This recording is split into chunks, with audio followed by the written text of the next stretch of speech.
Hoy quiero trabajar la década de 1920 y en particular el comercio internacional de esa década.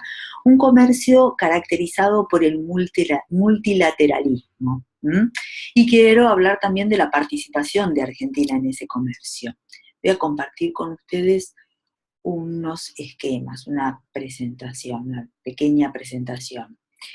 Piensen que esta década es la previa a la Gran Depresión de la década del 30, ¿no? Que comienza con el crack de octubre de 1929 en Estados Unidos, el crack financiero. Piensen que esa crisis, esa gran crisis que comenzó en Estados Unidos y se alcanzó al mundo, hizo que se bloqueara el comercio internacional y que se levantaran barreras proteccionistas. Y entonces el comercio internacional comenzó a darse a través de convenios, pactos bilaterales. El emblemático, el argentino más característico, más conocido, es el Pacto Roca-Runciman.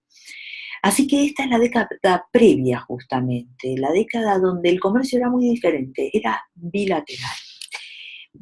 Vamos a trabajar con el texto de Mario Rapoport, El Triángulo Argentino, las relaciones económicas con Estados Unidos y Gran Bretaña entre 1914 y 1943, pero nosotros de ese texto vamos a estar trabajando en particular la década del 20.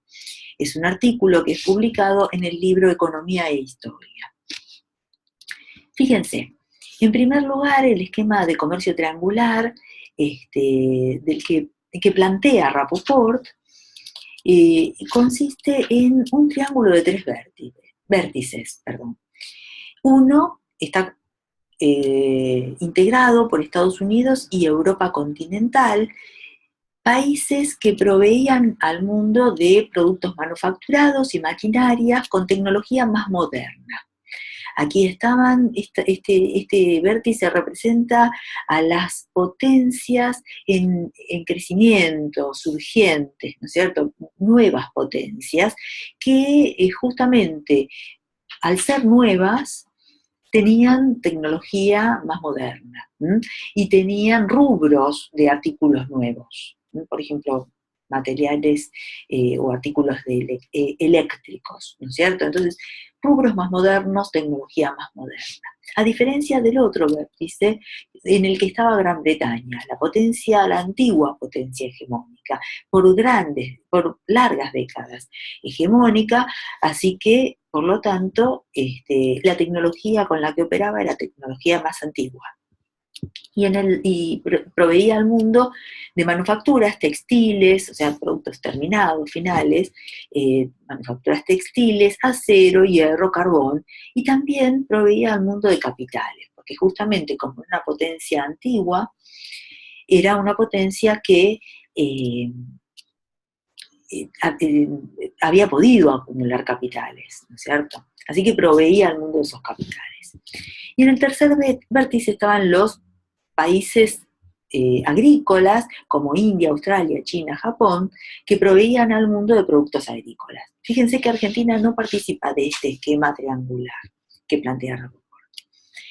Y entonces, fíjense, Estados Unidos y Europa continental tenían un comercio superavitario con Gran Bretaña, lo proveían a Gran Bretaña, y tenían un comercio deficitario con los países agrícolas, así que se aprovisionaban en los países agrícolas. Por otro lado, Gran Bretaña tenía un comercio superavitario con los países agrícolas, los aprovisionaba a los países periféricos y agrícolas, y a su vez tenía un comercio deficitario con Estados Unidos y Europa continental. Se aprovisionaba en esos mercados, que tenían ya tecnología más moderna. Y los países agrícolas se aprovisionaban o tenían un comercio deficitario con Gran Bretaña y un comercio superavitario, o sea, proveían a Estados Unidos y Europa continental.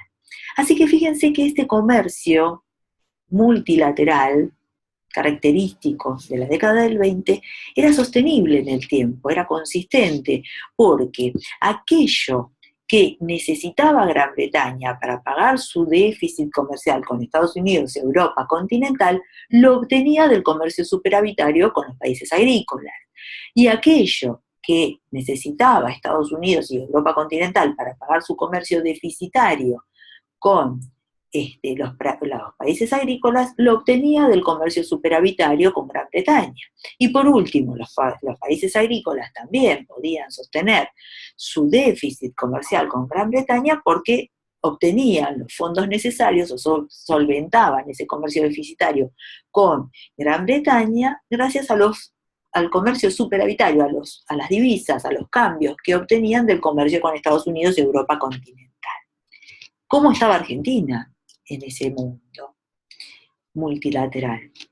Bueno, fíjense, Argentina, proveedora de alimentos, de materia prima, de bienes de consumo, tenía un comercio superavitario con Gran Bretaña y deficitario con Estados Unidos, al que le compraba bienes de capital, tecnología más moderna. Bueno, ustedes dirán, bárbaro, porque aquello que obtenía Argentina, aquellos cambios que obtenía Argentina de su superávit comercial con Gran Bretaña, lo podía aplicar a pagar el déficit comercial con Estados Unidos. Pero esto no era así, porque Gran Bretaña lo había provisto históricamente, y continuaba haciéndolo, a Argentina de capitales. Por lo tanto, Argentina le tenía que pagar las ganancias, los dividendos, las utilidades de la inversión extranjera, británica, directa en Argentina, de las empresas que operaban, británicas, por ejemplo, ferrocarriles, que operaban en Argentina, y también le tenía que pagar los intereses de los préstamos que le había venido otorgando Gran Bretaña a Argentina ya desde el siglo XIX, por supuesto. Lo que llamamos hoy los servicios financieros, ¿no es cierto? Y también Gran Bretaña le vendía a Argentina servicios reales, por ejemplo, fletes, o sea, la flota mercante británica, y seguros, porque justamente estos servicios reales eran proveídos por Gran Bretaña para el comercio internacional de Argentina, provistos. Y por otro lado, hoy los llamamos servicios reales, servicios financieros, integrantes de la cuenta corriente de la balanza de pagos. En esa época se llamaban, no existía la balanza de pagos con el formato actual, se llamaban los ingresos invisibles. Así que el superávit comercial de Argentina con Gran Bretaña servía para pagarle a Gran Bretaña los ingresos invisibles, o sea, lo que hoy llamamos servicios reales y financieros. Fíjense, entre 1913 y 1922, Gran Bretaña financiaba completamente sus compras externas con Argentina. Y en cambio, a partir de 1922 hasta 1929, Gran Bretaña financiaba solo parcialmente sus compras con los ingresos invisibles, financiaba parcialmente sus compras con Argentina, sus compras a Argentina. Así que esto muestra cómo Gran Bretaña era una potencia en decadencia, porque si no hubiera podido seguir pagando todo. Bueno, y entonces Argentina, ¿cómo financiaba, cómo pagaba su comercio deficitario con Estados Unidos? Y bueno, se endeudaba para pagar ese comercio deficitario. Y también Argentina no solamente recibía préstamos de Estados Unidos, también recibía empresas, inversiones, ¿está bien? Inversión directa o inversión extranjera directa norteamericana, y esas inversiones, así como los préstamos, le significaban a Argentina la llegada de cambios, la llegada de esas divisas necesarias para pagar el comercio con Estados Unidos. Así que esta relación era insostenible en el tiempo, porque significaba, no había un intercambio, como pasaba con Gran Bretaña, que Argentina le vendía y le compraba. Bueno, con Estados Unidos no pasaba eso. Incluso en 1927, Estados Unidos prohíbe las importaciones de carne desde Argentina. Así que todavía se enfatiza más esa disparidad, esa inconsistencia, esa imposibilidad de sostener en el tiempo esta relación. Fíjense que este esquema triangular que presenta Rapoport nos permite ver la relación, o pone en evidencia la relación de complementariedad que tenía Argentina con Gran Bretaña, por un lado, donde el intercambio es sustentable, sostenible en el tiempo y no significa un endeudamiento para Argentina, y por el contrario, la relación de competitividad que tiene Argentina con Estados Unidos, porque justamente Argentina no puede evitar endeudarse con Estados Unidos y esto estructuralmente no es sostenible. Se puede resolver coyunturalmente con endeudamiento, con recepción de capitales, pero no se puede sostener en el tiempo porque Argentina termina endeudada, ¿no es cierto? Y también este esquema triangular pone en evidencia la disputa de esas dos potencias internacionales por el mercado argentino, el mercado de consumo, que es un mercado creciente, y que Gran Bretaña quería aprovisionar a través de la venta de sus manufacturas, y que Estados Unidos quería aprovisionar también de la misma forma, y lo hizo, y esto lo vamos a ver en especial, ya desde la década del 20, pero en especial lo vamos a ver en la década del 30, lo hizo a través de la llegada de las empresas norteamericanas a Argentina, a Buenos Aires, al mercado local, instalándose esas empresas, produciendo en Argentina y aprovisionando al mercado argentino desde adentro.